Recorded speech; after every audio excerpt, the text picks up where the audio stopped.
السلام عليكم ورحمة الله وبركاته. لما هو سلام يا أمة الصومالية ملك استي دنيا ذكيت شوكتو وحن لا هاي سلام جبيد ما توحن أجادي إن الله هاي ولا إلى الشيء أودي جاي دير كسوك يالو أودي بكيجا كنا حياة أنا قرنتي هذا ما تسكه الله فكر قلدم بين آمي سناجري waxaan aaminsanaa inay Soomaalidu tahay cadawga Soomaaliland laakiinse Soomaalidu waa gob waa dad iga naxaya oo dhiiga iyo isku kala yaalo oo walaaltinimada iyo wanaagayga jecel waayo dadka waxaad kala barataa maantay dib ku soo gaadho ayaad kala barataa qofka walaalkaaya iyo qofka cadawgaaga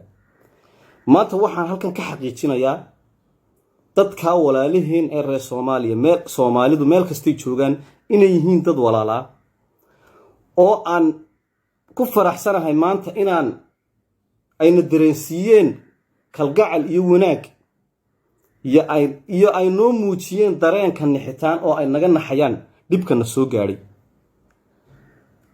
waxaan ilaahay iniga baryayaa nabad waarta barwaaqo iyo bashbash inaad ku noolaatiin إن شاء الله تعالى ميل كستو أو تشوجو قف كستو صومالينا والسلام يا أنا ولي جاي إنتان استعمالي بره بالشدة ما صور دقين برتهيد عالم كالصوماليا لكن سمعت واحد يقول كلفي وانا جوجا يو احترامك يو وحي نوهيان أيان سيدبو أوجادي وحنا أوجادي أنا فكر قلدا آمي السنة qof kasta oo reer Soomaaliya ku gafay oo hadal xun ku yirina waan raali gelinayaa raali ha iga haado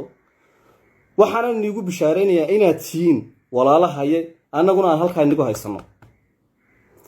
wanaagiina iyo walaaltinimadiina aan niyo ognahay guuleystaan leeyahay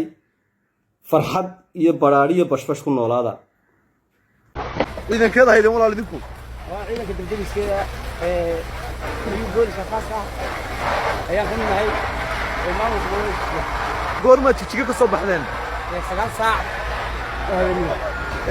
saddexdii habeenimad ka wada ilaa dakiradii salaad ayaad soo socoteen kolay dabka markii xaaladiiba waan maqalay waxaan soo gaarsiiyay guddiga deegaanka deegaanka la soo sheegay si degdeg ah loo diyaariyay xalay Soomaaliyeed oo si degdeg ah halkiisa loo gaarayay anoo kan gaari ah idinku shan gaariyaad soo baxdeen ciidan waxaan ku soo baxnay afar iyo dab inta leeg ma aragteen intaad shaqo ku jirteen may weli ma arag xalay taladeeda laakiin jijiga dibadii goobaha ganacsiga ha dadka hadda ugu gabeeyay jijiga la tada xalay marka idinku xalay jijiga dibadii haddana halka ka timaadeen meel kasta Soomaaliya ka tarwada dibadii aad